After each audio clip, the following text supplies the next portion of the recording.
In this video, I'm going to show you how to enable or disable iPhone unlock with Face ID. That is quite simple and easy to do, so let's begin.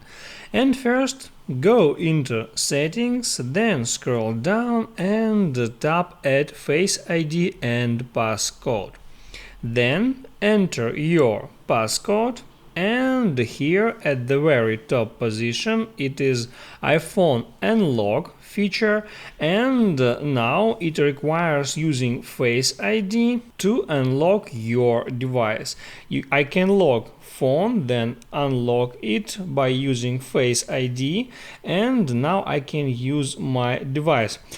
Also, you can disable that option, just hit at that switcher, and now it works in that way. If you lock your device and then if you try to unlock it, you have to enter your passcode to unlock your phone.